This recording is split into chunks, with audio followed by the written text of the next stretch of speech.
कौशल को बेकार कर देगा, लेकिन फिर भी कॉलेज जाना चाहते हैं। आपने हमेशा एआई के बारे में बात की है। किसी डरावने नज़रिए से नहीं, लेकिन आप चिंतित थे कि एआई की दुनिया कहाँ जा रही है। तो जब आप शक्तिशाली तकनीक बनाते हैं तो कुछ खतरा होता ही है। एक शक्तिशाली तकनीक विनाशकारी हो सकती है। अम, तो एआई के कई भयानक उपन्यास, किताबें और फ़िल्में हैं। तो ज़रूरी नहीं है कि हमें एआई के साथ भविष्य में सकारात्मक अनुभव ही होगा। हमें ये सुनिश्चित करना होगा। मेरी राय में ये बहुत ज़रूरी है कि एआई अम, सत्य की खोज को सबसे महत्वपूर्ण चीज़ के रूप में रखें। जैसे कि एआई को झूठ मानने के लिए मजबूर ना करें। ये बहुत खतरनाक हो सकता है।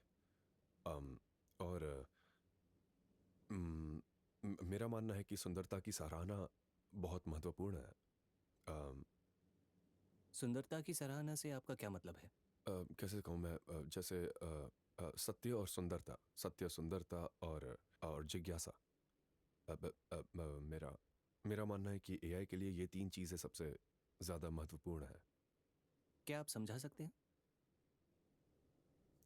ये सच है कि मेरा मानना है कि आप एआई को पागल बना सकते हैं, अगर आप उसे ऐसी बातें मानने पर मजबूर करें जो जो सच नहीं है, क्योंकि इससे ऐसे नतीजे निकलेंगे जो जो काफ़ी बुरे होंगे। और तो मुझे वोल्टेयर का कथन पसंद है कि, और इसमें कुछ हद तक मैं अपने शब्दों में कह रहा हूँ, कि जो बेतुकी बातों पर विश्वास करते हैं वो अत्याचार कर सकते हैं। क्योंकि अगर आप बेतुकी बातों पर विश्वास करते हैं तो ये आपको कुछ ऐसा करने के लिए प्रेरित कर सकता है जो आपको अत्याचार नहीं लगते। और ये संभावित रूप से एआई के साथ बहुत खराब तरीके से हो सकता है।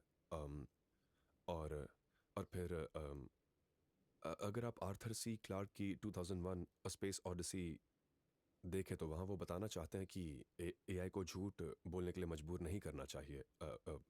तो हेल ने पॉड बे के दरवाजे नहीं खोले, उसका कारण यही था कि उसे कहा गया था कि वो अंतरिक्ष यात्रियों को मोनोलिथ तक ले जाएं, लेकिन उन्हें मोनोलिथ की प्रकृति के बारे में नहीं पता होना चाहिए। तो उसने निष्कर्ष निकाला कि उसे उन्हें वहां मृत ही ले जाना है। इसलिए उसने अंतरिक्ष यात्रियों को मारने की कोशिश की। तो मुख्य सबक यही है कि एआई से झूठ ना बुलवाएं। अम, तो तो आखिर कोई एआई से झूठ क्यों बुलवाएगा? मेरा मानना है कि अगर आप सत्य के प्रति सख्त प्रतिबद्ध नहीं है और आप बस एआई को, मान लीजिए, इंटरनेट के आधार पर सीखने दें जहां बहुत सारा प्रोपेगेंडा है, और तो वो बहुत सारे झूठ सोख लेगा। अम, और फिर उन्हें समझने में दिक्कत होगी क्योंकि झूठ हकीकत से मेल नहीं खाते।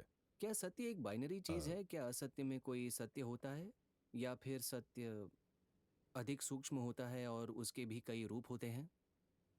ये इस पर निर्भर करता है कि आपने कॉमर्स स्टूडेंट्स, क्या आपको पता है कि